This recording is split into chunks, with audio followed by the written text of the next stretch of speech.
పూర్ణ తెలంగాణ ఆహార ధాన్యాల ఉత్పత్తి వృద్ధి రేట్లో టాప్ 11.6%లో దేశంలోనే అగ్రగామి. అగ్రస్థానం జాతీయ సగటు 3.228% మాత్రమే. పెద్ద రాష్ట్రాలు ఇగో చూడు, రాష్ట్రాలు తెలంగాణ వెనుకే. రైతు బంధు బీమా ఫలం ఇది. మిషన్ కాకతీయ ఫలితం ఇది. కాళేశ్వర జలాల ప్రసాదం ఇది. 24 గంటల కరెంటు ప్రభావితం ఇది. చేన్లలో వరి కంకులు మొలిసినాయి. రైతన్న ఇంట్లో సిరులు కురిసినాయి. తెలంగాణ అన్నం గిన్నె అయింది.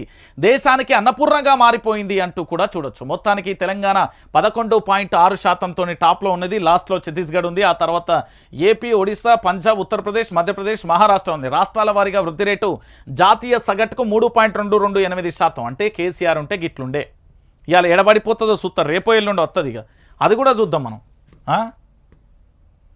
ఇక దాంతో పాటుగా మరొక అంశానికి సంబంధించి కూడా హైలైట్ చేసిన విషయం ఏదైనా ఉన్నది అంటే ఇగో ఇది ఎడవా, ఇగో కరెంటు కోతలు ఉన్నాయి. సీఎం డిప్యూటీ సీఎం అబద్ధాలకు ఓయి చీఫ్ వార్డెన్ నోటీసులతో చెక్.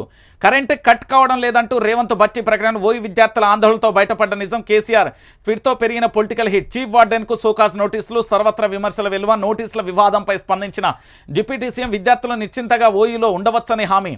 అబద్ధం చెప్తే అతికినట్టు ఉండాలంటారు పెద్దలు. ఈ విషయంలో సీఎం డిప్యూటీ సీఎం కాస్త వెనకబడ్డారు. తాము చెప్పేదే నిజమని ఒప్పించడానికి ఎంత ప్రయత్నం చేస్తున్నా జనం ముందు అడ్డంగా బుక్ అవుతున్నారు. కరెంటు కోతలు, సాగునీటి కొరత గురించి అబద్ధాలు చెప్పుకుంటూ వస్తున్న అధికారులు మాత్రం అసలు విషయాన్ని బయట పెడుతున్నారు.